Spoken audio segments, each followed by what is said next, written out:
সন্তান কেঁদে কেঁদে কেঁদে কেঁদে খাবার না পেয়ে অজ্ঞান হয়ে পড়ে যায়।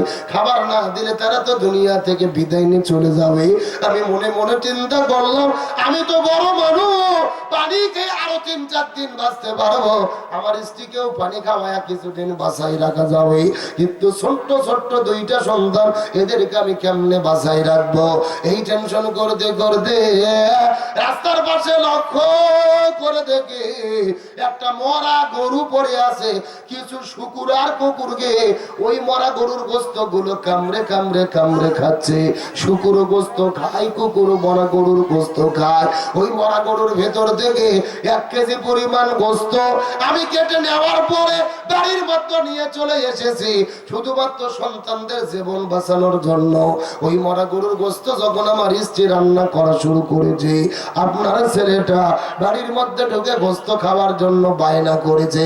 হুজুর আপনি জেনে না, আপনারা তো যাকাত ফিতরার জিনিসই খান না, দান সৎকার জিনিস দিলেই খান না, অথচ এই মরা গরুর গোস্ত আপনার সন্তানটাকে কেমনে করে খাওয়াবো?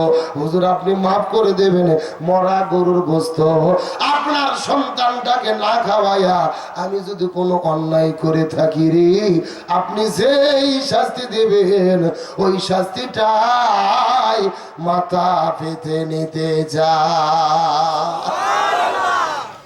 হযরত আব্দুল্লাহ ইবনে মুবারক এই ঘটনা শোনার পরে তিনি নিজের অজান্তেই কান্না করা শুরু করে দিলেন। তার চোখের মধ্য থেকে পানিগুলো গড়িয়ে গড়িয়ে বের হয়ে তার দাড়ি মোবারক গুলো ভিজে যাওয়া শুরু করে দিলেন। আব্দুল্লাহ মুবারক একটা দৌড় দিয়ে বাড়ির মধ্যে চলে গেলেন।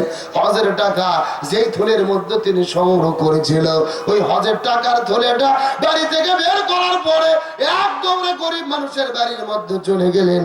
যাওয়ার পরে ডাক দিয়ে বলে, ভাই এর আগে আমি ফরজ হজ আদায় করেছি, এইবার নফল করার জন্য যেতে চেয়েছিলাম, কিন্তু আর যাব না। আমি প্রতি বছর হজ করব, উমরা করব, আর আমার গ্রামের ভেতরে মানুষেরা না খেয়ে দিনের পর দিন পার করবে, ছোট্ট বাচ্চারা না খেয়ে জীবন দেবে, আর আমি প্রতি বছর হজ করব, এটা কখনোই হতে পারে না। এই কথা বলে আব্দুল্লাহ ইবনে মুবারক হজের সফর বাতিল করার পরে ওই হজের টাকাটা যখন আস্তে করে মানুষটাকে দান করে দিলেন, দিয়ে বলে, ভাই তুমি ব্যবসা করো অথবা জরুলের জমির মধ্যে ফসল ফলাও, এই টাকাটা তোমাকে দিয়ে দিলাম। এই কথা বলে হজের টাকা দান করে দিল। কয়েক মাস পার হয়ে গেছে, হজের সময় পার হয়ে গেল, কিন্তু আব্দুল্লাহ ইবনে মুবারকের যেই বন্ধুরা হজ করতে গিয়েছিল, হজের সফর শেষ করে আসার পরে আব্দুল্লাহ মুবারকের কাছে দেখা করার পরে ডাক দিয়ে বলে, বন্ধু আমাদের সাথে এত বড় চালাকি তুমি কেন করলে, এত বড় ছলচাতুরি তুমি কেন করলা?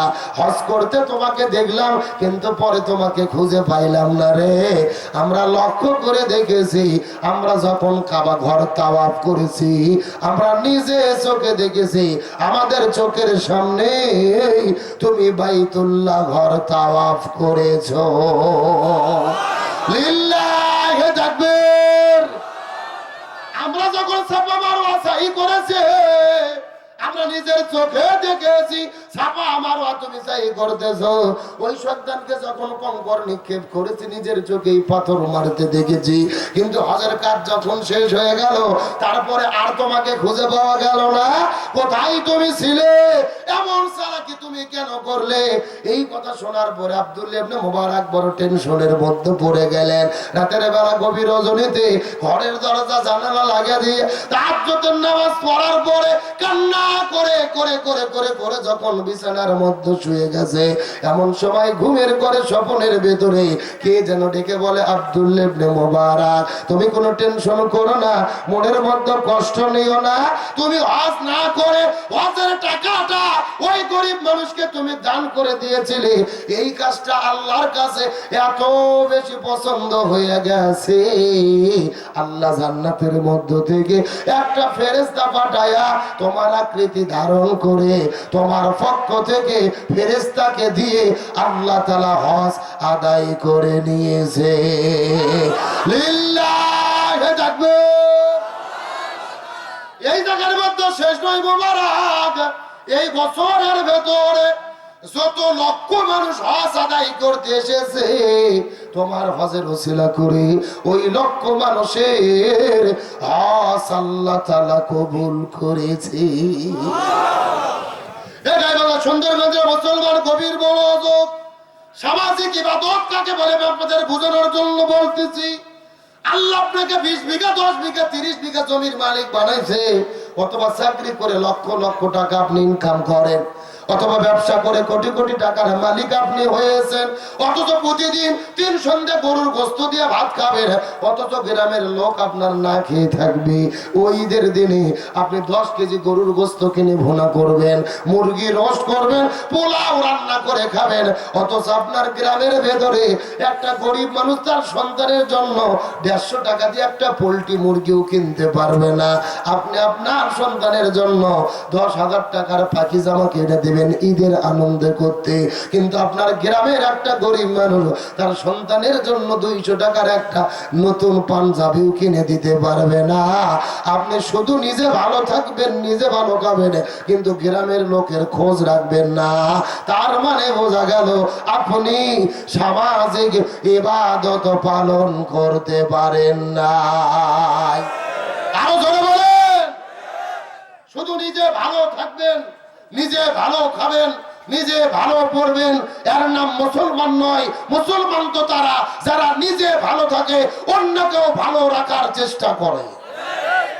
শুধু নামাজ পড়তে হজ জাকাত ইবাদত নয়, আপনার গ্রামের ভেতরে গরিব দুঃখী মানুষের খোঁজ খবর রাখা, এটা হলো সামাজিক ইবাদত। তাহলে দেশের মানুষের পাশে দাঁড়ানোর দরকার আছে না নাই? হকের পক্ষে থাকার দরকার আছে না নাই? কোরআনের পক্ষে থাকার দরকার আছে না নাই? কোরআনের পক্ষে থাকলে সম্মান বাড়াইয়া দেয় কে? এই আলেমদের সাথে থাকলে সম্মান বাড়াইয়া দেয় কে? আলেমদের সাথে থাকলে যে আল্লাহ সম্মান বাড়াইয়া দেয় তার বাস্তব প্রমাণ হলো বেগম খালেদা জিয়া। আর ধরে বলেন, বেগম খালেদা জিয়া বিদায় নিয়ে চলে গেলেন, লক্ষ লক্ষ মানুষ তার জানাজায় উপস্থিত হলো, লক্ষ মানুষ তাকে কেঁদে কেঁদে তার জন্য দোয়া করলেন, তার রাজকীয় বিদায় হলো। এটাই হলো খালেদা জিয়ার জীবনের বড় সফলতা। খালেদা জিয়ার জানাজায় যত লক্ষ মানুষ উপস্থিত হয়েছে, জোরে বলেন যে এগুলো সব কি বিএনপির লোক? এখানে জামাত ইসলামের ভাইরা আছে, চরমোনাই আছে, এনসিপি আছে, পুরো দেশের মানুষ গেছে। তার কারণ হলো খালেদা জিয়ার সম্পর্ক ছিল ইসলামের সাথে, আলেমদের সাথে। এ বাংলাদেশের 2 জন নেত্রী, একটা হলো জননেত্রী শেখ হাসিনা, আর একটা হলেন দেশনেত্রী বেগম খালেদা জিয়া। হাসিনা দেশ ছেড়ে পালিয়ে গেছে, আজকে বাংলাদেশের মানুষ চাচ্ছে হাসিনার কখন ফাঁসি হবে, আমরা মিষ্টি বিতরণ করব। কথা কোন জায়গা? আর খালেদা জিয়া মরে যাওয়ার পরে এই দেশের মানুষেরা কান্না করে করে দোয়া করতেছে। এটাই হলো 2 নেত্রীর পার্থক্য। জনগণ একজনের ফাঁসি চাই, আর একজনের জান্নাতে যাওয়ার জন্য দোয়া চাই। এর কারণ কি? হাসিনার সম্পর্ক ছিল ভারতের সাথে, নাস্তিকদের সাথে, আর খালেদাদের সম্পর্ক ছিল ইসলামের সাথে, আলেমদের সাথে। খালেদা জিয়া জীবনে কোনোদিন আলেমদের বিরুদ্ধে কোনো বক্তব্য দেয় নাই। আমরা দোয়া করি আল্লাহ তাআলা খালেদা জিয়ার কবরকে জান্নাতের টুকরো বানিয়ে দিক, বলেন আমিন। আল্লাহ তাকে জান্নাতের মেহমান হিসেবে কবুল করুক, বলেন আমিন। তাহলে ইসলামের বিরোধিতা করে স্বৈরাচাররা দেশে আছে না পালাইছে? গতকালকে থেকে হঠাৎ করে সোশ্যাল মিডিয়াতে ছড়িয়ে পড়েছে যে ওবায়দুল কাদের আর বেঁচে নাই, তিনি ভারতে মারা গেছেন। ওবায়দুল কাদের বেঁচে নাই, তিনি মারা গেছে। সোশ্যাল মিডিয়াতে নিউজ ছড়িয়ে পড়েছে। আবার অনেকে ফেসবুকে কাউয়ার ছবি দিয়ে লিখতেছে আলহামদুলিল্লাহ কাউয়া মারা গেছে। মারা গেছে ওবায়দুল কাদের, আর ছবি ছাড়তেছে কাউয়ার। তার কারণ কি ভালো করে বোঝেন? আমরা এগুলোকে সমর্থন করি না, ইসলাম এগুলো বলতেও বলে না। তবে আরবিতে একটা প্রবাদ বাক্য আছে, কামা তাদিনু তুদান, যেমন কর্ম তেমন ফল। এই ওবায়দুল কাদের তো সেই ব্যক্তি যিনি কোরআনের পাখি আল্লামা সাঈদীর মৃত্যুর পরে ঢাকা শহরে তার জানাজা বন্ধ করে দিয়েছিল। এমনকি আল্লামা সাঈদীর কবর হওয়ার কথা ছিল ওই খুলনা সিদ্দিকিয়া মাদ্রাসার মাঠের ভেতরে। আল্লামা সাঈদী ওসিয়ত করে গিয়েছিল, কিন্তু জালেমের বাচ্চারা ওই জায়গার ভেতরে কবর পর্যন্ত দিতে দেয় নাই, জানাজা করতে দেয়নি, কবর জিয়ারত করতে দেয়নি। এমনকি বাংলাদেশের অন্তত 500 হুজুর সাঈদীর জন্য দোয়া করার জন্য তাদের মসজিদে লাঞ্ছিত করা হয়েছিল। আজকে আজকে বাংলাদেশের মানুষ চিন্তা করতেছে ওবায়দুল কাদের সাহেব তুমি আল্লামা সাঈদীকে অপমানিত করলা, এখন তুমি মরে গেলে তোমার জানাজা হবে কোথায় আর কবর হবে কোথায়? কথা বল না গা। কেন ওরা যে দেশে পালিয়ে গেছে জানাজার বুদ্ধি আছে? আশেপাশে তো সব হিন্দু, এখন হরে কৃষ্ণ হরে রাম বলা ছাড়া তো জানাজাত কোন স্লোগান নাই। কথা বল না গা। যেখানে পালিয়ে আছে, যেখানে ওবায়দুল কাদের পালিয়ে আছে, চতুর্পাশে কারা? অধিকাংশ হিন্দু। এখন হিন্দুরা কে জানাজা পড়বে? এদের শ্মশানে তোলা ছাড়া উপায় নাই। এগুলো কার খেলা? তোমরা আল্লামা সাঈদীকে অপমানিত করেছো। আল্লাহ না করুক আজকে হাসিনে ওবায়দুল কাদের যদি মারা যায়, এদের জানাজার দৃশ্য ওই তাদের বাবা বঙ্গবন্ধুর মতো হয়তোবা আমরা দেখতে পাবো না। তোমরা খালেদা জিয়াকে অপমান করলে, স্বামীর বাড়ি থেকে বের করে দিলে, জেলে বন্দি করলে, অথচ খালেদা জিয়ার জানাজা হলো বাংলাদেশের সর্বশ্রেষ্ঠ জানাজা। রাজকীয় বিদায় হলো তার মানে বোঝা যায় সম্মান দেওয়ার মালিক কে? তারাও ষড়যন্ত্র করে, আল্লাহর কৌশল অবলম্বন করে। কার কৌশল বিজয় হয়? আল্লাহ বলছেন ইয়াকিদুনা কায়দা ওয়া কিদু কায়দা। তারাও কায়দা কৌশল করে, আল্লাহরও কিছু কায়দা কৌশল।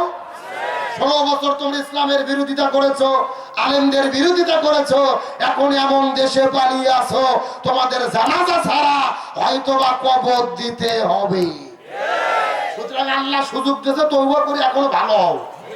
কথা কর না গা। ওবায়দুল কাদেরের মুখ বিজলি দেখেছেন না? বলে তো পালাবো না, খেলা হবে। প্রয়োজনে পালাবো না, প্রয়োজনে ঠাকুর গায়ে ফখরুলের বাসায় যাবো। এখন কি আছে না পালাইছে? আছে না পালাইছে?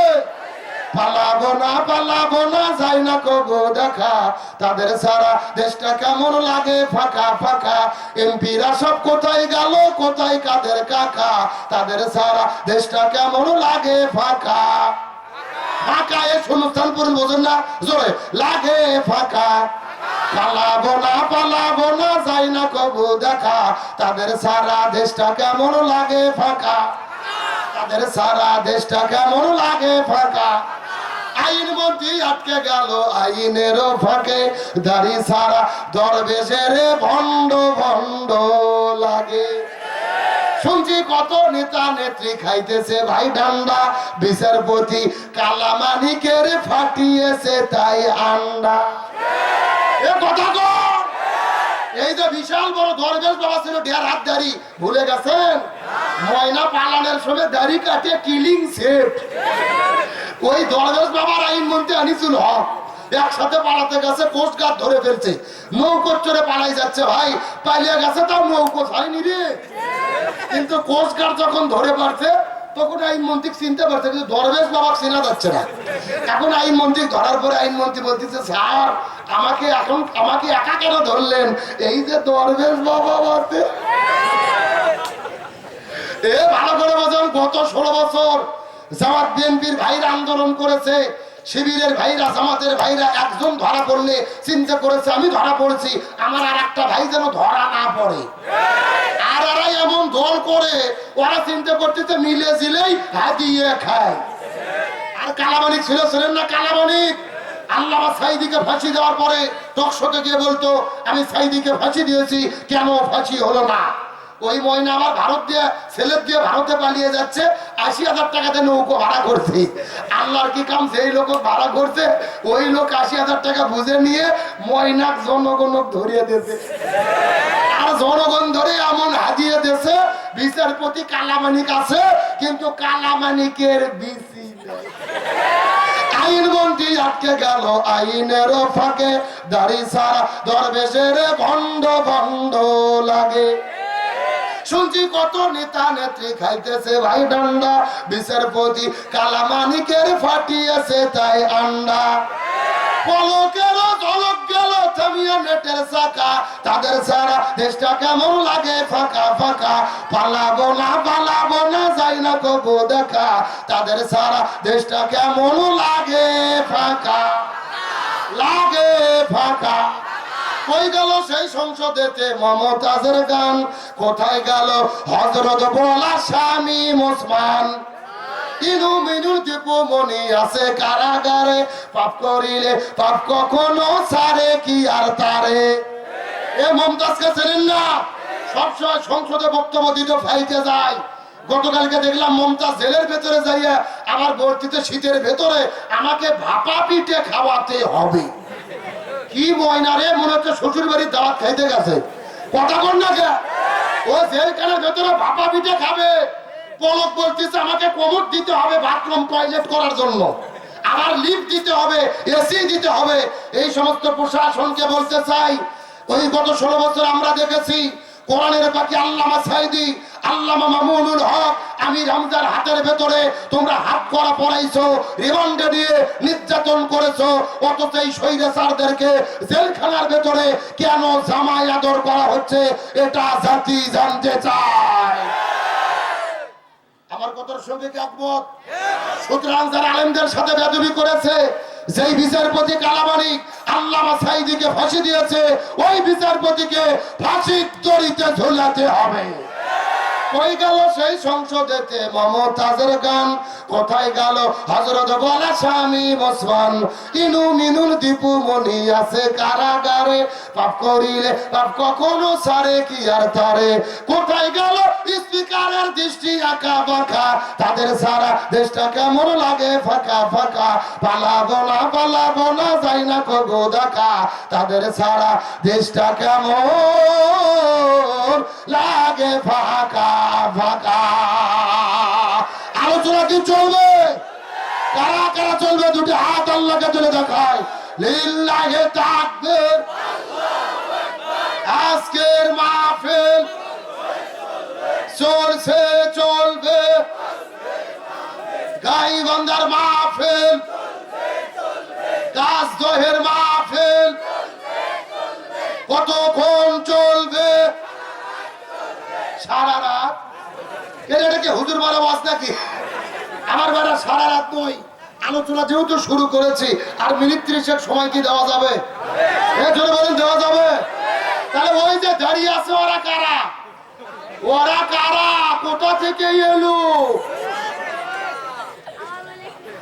আর 2-1 করে উঠে যাচ্ছে, এরা কারা? ভালো করে বোঝেন, আপার কথা শুনে উঠে যাওয়া কিন্তু লক্ষণ ভালো না। এরা যদি পেশাব করে জাগার মাল জাগার ফেরত না আসে, তাহলে মনে করবেন ভেজাল আছে। আলোচনা চলছে চলছে, তবে ওটা উঠি করা যাবে। আচ্ছা, খালেদা জিয়ার কথা বলছি দেখে মন খারাপ করেছেন? আরে ভাই, দেশের জন্য যারা যতটুকু অবদান রেখেছে এটা আমাদের বলতেই হবে। খালেদা জিয়ার কত বড় সৌভাগ্য, যার খাটুনি ধরেছে বাংলাদেশের সবচেয়ে জনপ্রিয় মুখ ডক্টর মিজানুর রহমান আল আজহারি, শাইখ আহমদুল্লাহ হাফিজাহুল্লাহ, আল্লামা মামুনুল হক, বাংলাদেশের সেরা সেরা আলেমেরা খালেদা জিয়ার খাটুনি বহন করে কবরে নিয়ে গেছে। এটাই তার জীবনের বড় সফলতা। কিন্তু বাংলাদেশের কিছু ফতুয়াবাজ আছে না নাই? আজকে দেখলাম বাংলাদেশের এক ভণ্ড বক্তা, যার নাম হলো নূরে বাংলা, অনেকে বলে বুলডোজার। এ বক্তব্য দিচ্ছে, বলতেছে আজারি ওরা লুচ্চা। কারণ কি? বলতেছে ও লুচ্চ হওয়ার কারণে, ভাইরাল হওয়ার কারণে ও খালেদা জিয়ার খাটুনি ধরেছে। জোরে কর নাউজুবিল্লাহ। আল্লামা সাইদি পরে বাংলাদেশের সবচেয়ে জনপ্রিয় ব্যক্তি ডক্টর মিজানুর রহমান আল আজহারি।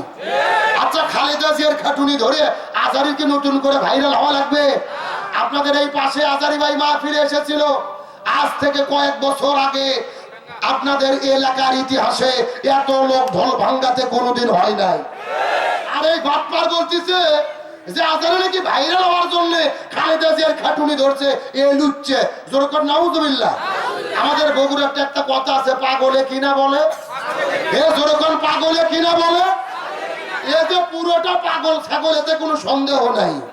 আবার অনেকে সাইড ফটো দিচ্ছে, কেন খাটুনি ধরলো? খাটুনি ধরা তো হারাম। আলেমেরা কেন খালেদা জিয়ার খাটুনি ধরবে? শরীয়তের ফায়সালা ভালো করে বোঝেন। মুস্তাব পদ্ধতি, কোন মহিলা মানুষ যদি মারা যায়, তার ছেলে নাতি ভাতিজা এই বংশের লোকজন খাটুনি ধরবে।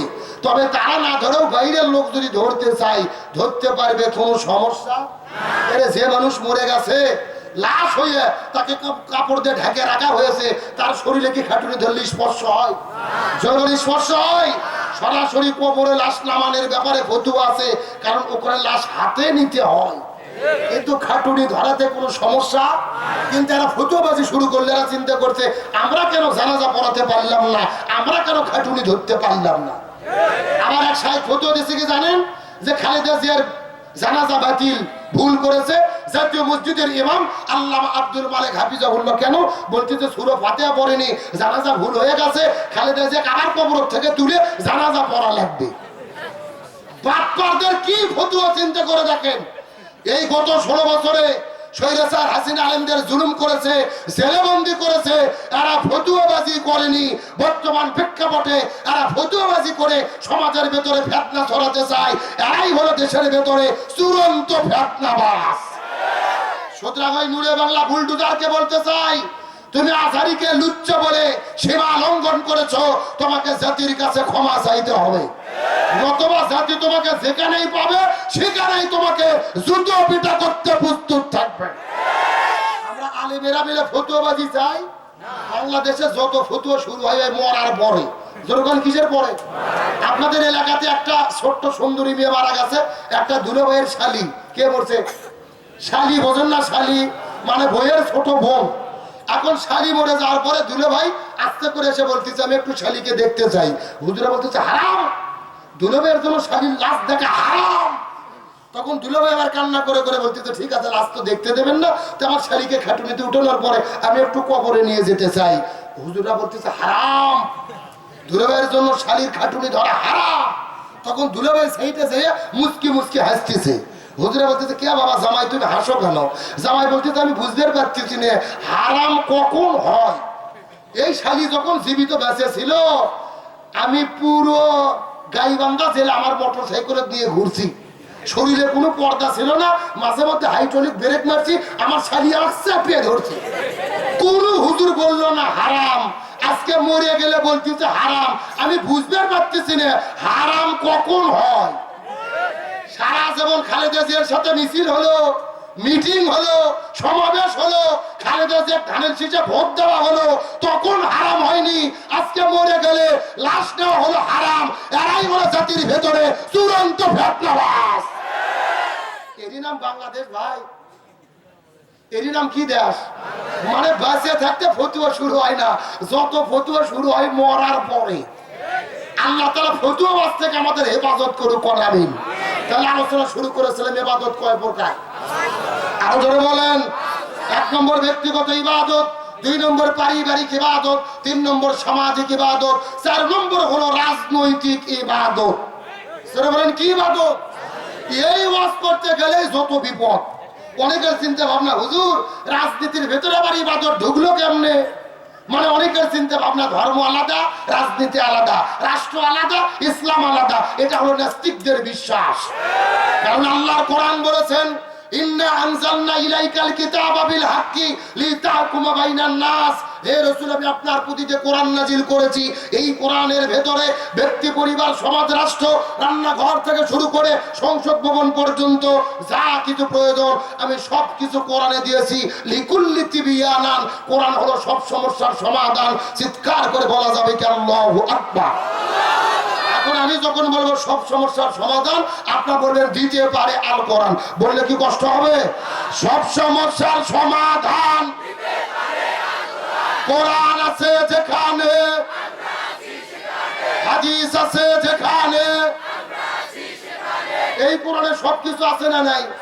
কিন্তু কিছু কিছু নেতা বক্তব্য দিচ্ছে যে কোরআনের সাথে রাজনীতির কোনো সম্পর্ক নাই। নাউজুবিল্লাহ বলেন। আমি তো মনে করি যারা বলে কোরআনের সাথে রাজনীতির কোনো সম্পর্ক নাই, আমি মনে করি এদের সাথে কোরআনের কোনো সম্পর্ক নাই।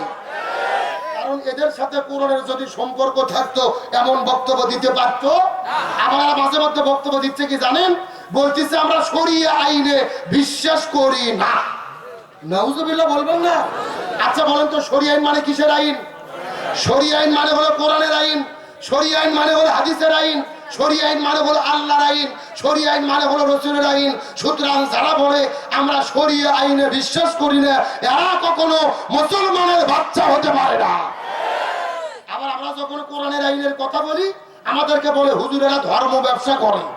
আমরা হুজুররা বলে ধর্ম ব্যবসা করি, আমরা ধর্ম ব্যবসা করি না, ধর্ম ব্যবসা তারাই করে যারা নির্বাচনের আগে মাথার টুপি খোলে না, পাঞ্জাবি ছাড়ে না, হাতের তসবি ফালে না। মানে মাথার টুপি হাতের মধ্যে তসবি পাঞ্জাবি পরে এখন বক্তব্য দিচ্ছে আমরা কোরআন সুন্নাহ বিরোধী কোন আইন করব না। তাহলে আপনি সারা বছর বললেন আমরা সরিয়ে না, বিশ্বাস করি না, এর ব্যাখ্যা কিটা জাতির কাছে দিতে হবে। সুতরাং পরিষ্কার করে বলি, নির্বাচনের আগে যারা মাথায় টুপি পরে, মুখে দাঁড়িয়ে রাখে, পাঞ্জাবি পরে, আসন নামাজ 4 বার করে পড়ে, আবার ভোট পার হয়ে গেলে টুপিও ছাড়ে, পাঞ্জাবিও ছাড়ে, এরাই হলো সবচাইতে বড় ধর্ম ব্যবসায়ী। আমরা ধর্ম ব্যবসা করি না, আমরা ভোটের আগে আল্লাহর আইনের কথা বলি, ভোটের আগেও কোরআনের পক্ষে আইনের কথা বলি। আমরা সারা বছর টুপি পরি, ভোটের আগেও টুপি পরি। আমরা কি ধর্ম ব্যবসা করি? করি না। এখন বলেন বাংলাদেশে ভণ্ড পীর আছে না নাই? আরো ধরে বলেন। আরে ভাই, বাংলাদেশে 48,000 পীর। কয় হাজার? 48,000 পীরের ভেতরে অধিকাংশ পীর হলো ভণ্ড পীর। আর যেই রকম পীর ওই রকম মুরিদ, ওই রকম জিকির আছে না নাই? আমি কি একটা বলবো? আল্লাহর ওলি খাজা বাবা, বিশ্বের ওলি খাজা বাবা, ওরে ওরের কেবলা জাগান তোমার জন্য কান্দে বাবা, লক্ষ জাকের। কতক্ষণ দুই কান্দ, দুই ফেরেশতা আছে না নাই? দুই ফেরেশতা কলম বার করে শুধু দাঁত দিয়ে কামড়াচ্ছে। আল্লাহ বলতে কে ফেরেশতা কলম দাঁত দিয়ে কামড়াও কেন? ফেরেশতারা বলতেছে আল্লাহ আমরা তো বুঝতে পারিনি, লিখবো কি? কে রে, কোরআন হাদিসের মধ্যে হকাহুকি কোটাকুটি কোন জিকির আছে? হাদিসে এসেছে জিকিরের সহি শব্দ হলো 4টি। যারা বলেন কয়টি? সুবহানাল্লাহ, আলহামদুলিল্লাহ, লা ইলাহা ইল্লাল্লাহ, আল্লাহু আকবার। এই 4টা শব্দ ছাড়া সহি কোন জিকির? অথচ বাংলাদেশে জিকির চলে বসেন বইসে যান। ভালো করে বোঝার চেষ্টা করেন। আপনাদের জিজ্ঞেস করতে চাই, এই বাংলাদেশে এরকম ভণ্ড আছে না নাই? এখন সত্য করে বলেন তো, এই জিকিরের নামে যারা বাংলাদেশে ভণ্ডামি করতেছে, এদের কি বাংলাদেশে কোনো বিপদ আছে? আরো জোরে বলেন। আচ্ছা বলেন তো, বাংলাদেশে নামাজ পড়লে কি বিপদ হয়? হজ করলে বিপদ হয়? যাকাত দিলে বিপদ হয়? একটা মাত্র ইবাদত বাংলাদেশে করলে বিপদ হয়। আপনারা কি বলতে পারবেন ওই ইবাদতের নাম কি? ভালো করে বোঝার চেষ্টা করেন। এই দেশে নামাজ পড়লে বিপদ হয় না, হজ করলে বিপদ হয় না, যাকাত দিলে বিপদ হয় না, জিকির করলে বিপদ হয় না। এই দেশের ভেতরে তারাই বিপদের মধ্যে পড়েছে যারা জমিনের ভেতরে কোরআন বিজয়ের আন্দোলন করেছে। আর এটাকে রাজনৈতিক ইবাদত বলা হয়। ভালো করে লক্ষ্য করেন। এই যে এখানে ঝুরুত ঝুরুত করে এরা কারা? না, এরা কারা? অন্ধকারের মধ্যে শুরু ঝুরুত করতেছে কারা? এরা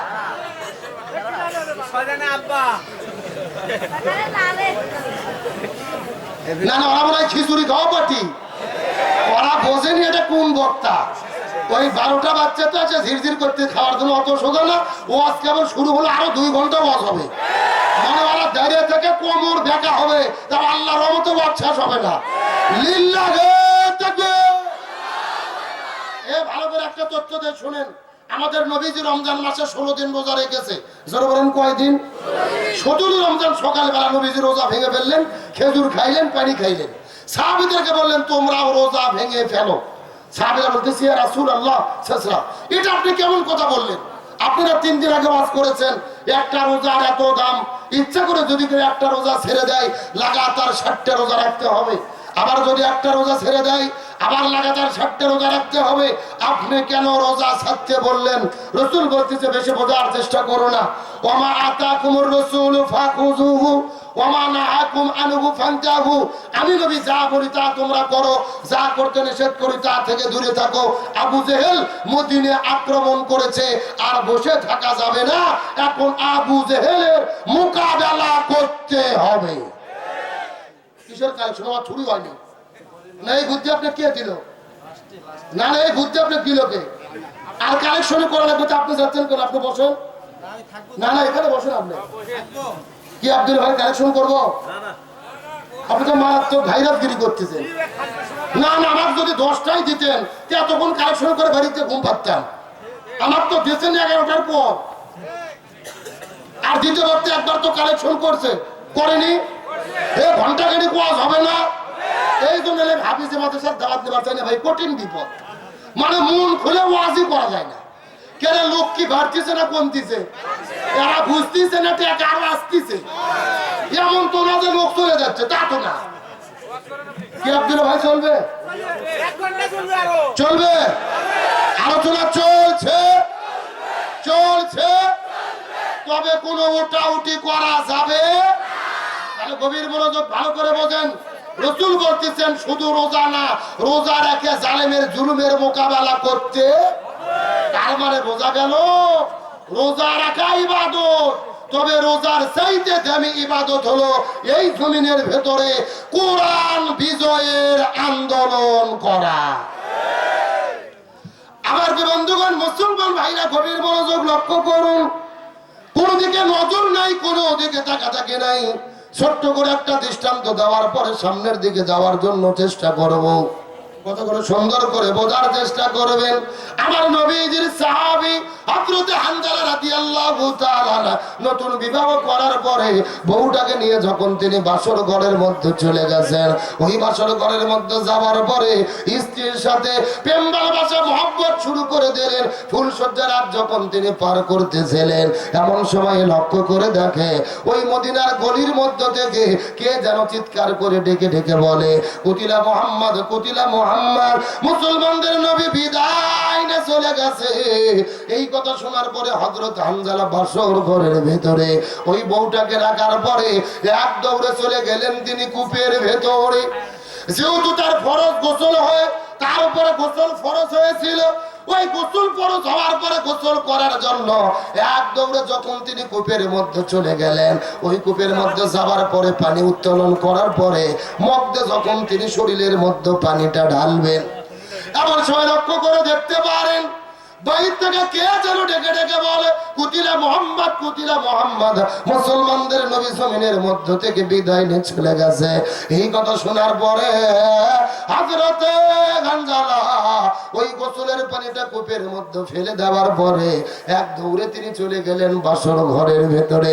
ওই বাসর ঘরে যাওয়ার পরে হাতের মধ্যে তরোয়াল নিয়ে ঘর থেকে বের হওয়ার পরে তিনি উহুদের ময়দানের দিকে যখন দৌড়ানো শুরু করলেন, পিছন দিক থেকে তার বিবি তার স্ত্রী যখন তার হাত ধরে টান দিয়েছে, স্বামী ডাকতে বলে, পানিরে বিবি রে, আর এই জায়গার মধ্যে অপেক্ষা করা যাবে না। বিবি ডাকতে বলে, স্বামী রে, আপনি উহুদের ময়দানে যুদ্ধ করতে যাবেন, আমার কোনো আপত্তি নাই, কিন্তু আপনার তো ফরজ গোসল বাকি আছে। আপনি গোসল বাকি রেখে কেমন করে জিহাদের ময়দানে চলে যাবেন? আগে আপনি গোসল করেন, তারপরে যুদ্ধের ময়দানে যান। এমন সে হানজালা ডাকতে বলে, বিবি রে, আমি যদি এখন এই জায়গার মধ্যে গোসল করা শুরু করে দেই, আর গোসল করতে করতে যদি সময় বেশি লেগে যায়, আর মুসলমানদের নবী উহুদের প্রান্তরে যদি শাহাদাত বরণ করে, আল্লাহ যদি হাসরের ময়দানে আমার কাছে জিজ্ঞেস করে বলে, হানজালা, মুসলমানদের নবী উহুদের প্রান্তরে শহীদ হয়ে গেল, আর তুমি বাসর ঘরের ভেতরে কেমন করে সময় পার করলে, আমি তখন আল্লাহর কাছে কেমন করে জবাব দেব? লিল্লাহি তাকবীর। মুসলমানদের নবী যদি বিদায় নিয়ে চলে যায়, আর হাসরের ময়দানে আল্লাহ যদি আমার কাছে জিজ্ঞেস করে বলে, হানজালা, মুসলমানদের নবী বিদায় নিয়ে চলে গেল, তুমি কেমন করে সময় পার করলে? এই কথা বলে হযরত হানজালা হাতের মধ্যে তরোয়াল নেওয়ার পরে ঘর থেকে বের হয়ে তিনি দৌড়ানো শুরু করলেন। দৌড়াইতে দৌড়াইতে যখন তিনি উহুদের প্রান্তরে চলে গেছে, যাওয়ার পরে যুদ্ধ শুরু করলেন। কিন্তু যুদ্ধটা শুরু করার পরে ফজর নামাজের আজান হয়ে গেল, কিন্তু তিনি ফজর নামাজটা পড়তে পারলেন না। তার কারণ তার ফরজ গোসল বাকি ছিল। একদিকে ফরজ গোসল বাকি, আর একদিকে ফজর কাজা, জোহর কাজা, আসর নামাজটাও তিনি কাজা করে ফেললেন। একদিকে ফরজ গোসল বাকি, আর একদিকে 3 ওয়াক্ত ফরজ নামাজ কাজা। আসর পরে যুদ্ধ করতে করতে মাগরিবের কিছু সময় আগে লক্ষ্য করে দেখা গেল ওই পেছন দিক থেকে একটা কাফের আসার পরে হানজালার কাঁধের মধ্যে যখন তরোয়াল দিয়ে আঘাত করেছে, তার দেহ থেকে কাল্লাটা আলাদা হয়ে মাটির মধ্যে পড়ে গেলি।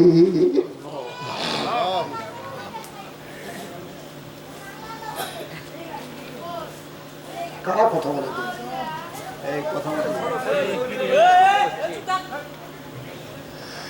সুন্দরগঞ্জ মুসলমান গভীর মনোযোগ লক্ষ্য করুন। উহুদের প্রান্তরে শুধু হানজালা নয়, নবীজির ৭০ জন সাহাবী শহীদ হয়ে গেছে। আজকেও যারা মক্কা মদিনায় হজ আর উমরা করার জন্য যাবেন, ওই মদিনায় গেলেই কিন্তু লক্ষ্য করে দেখবেন উহুদ পাহাড়ের পাদদেশে একই জায়গার ভেতরে ৭০ জন সাহাবীর কবর আছে। এই যে মাহফিলটা চতুর্দিক থেকে যেইভাবে ঘেরাও করে দেওয়া হয়েছে, একই রকম ভাবে উহুদের পাদদেশে চতুর্দিক থেকে ওয়াল করে দেওয়া হয়েছে। ওই ওয়ালের ভেতরে ৭০ জন সাহাবীকে কবরস্থ করে রাখা হয়েছে। না, কোথায় বলা যাবে স্বেচ্ছাসেবক বলে আছে, তারা কই? আব্দুল ভাই কই? মুসলমান ভাইরা গভীর মনোযোগ ভালো করে বোঝার চেষ্টা করেন।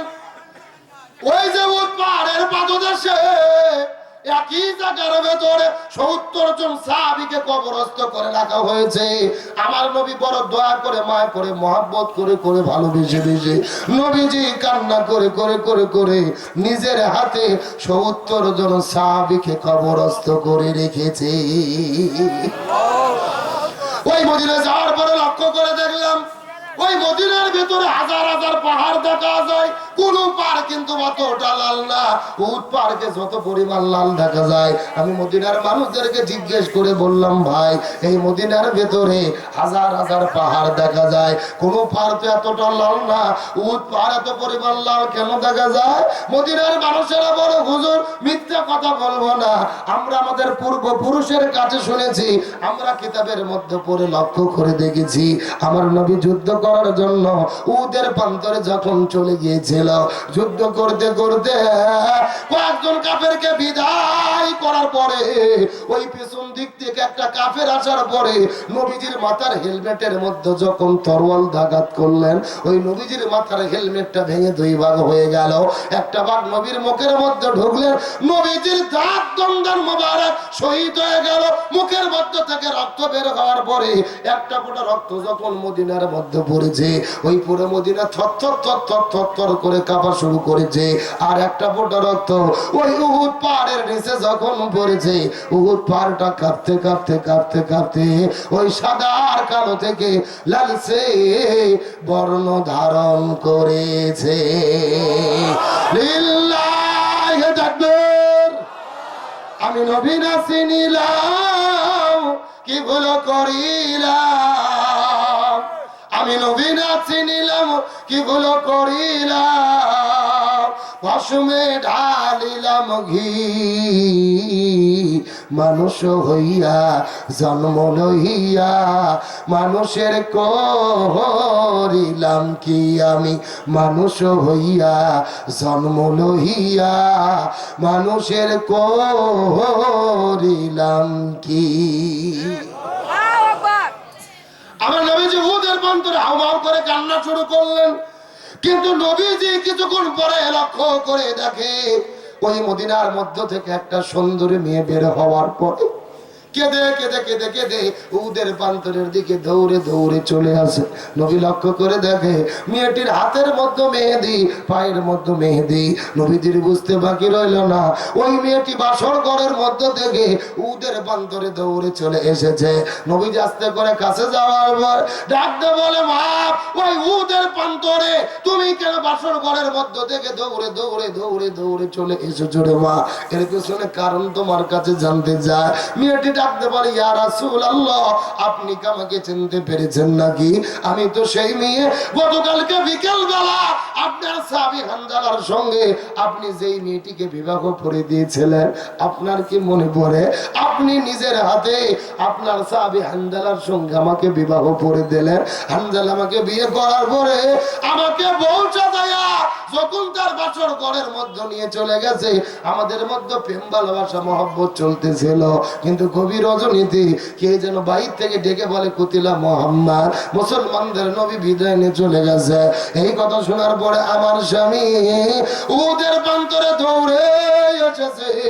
আমি কিছুক্ষণ আগে জানতে পেরেছি আমার স্বামী দুনিয়ার মধ্য থেকে বিদায় নিয়ে চলে গেছে। আমার স্বামী বিদায় নিয়েছে, এই জন্য আমি কিন্তু কান্না করি না। ইয়া রাসূল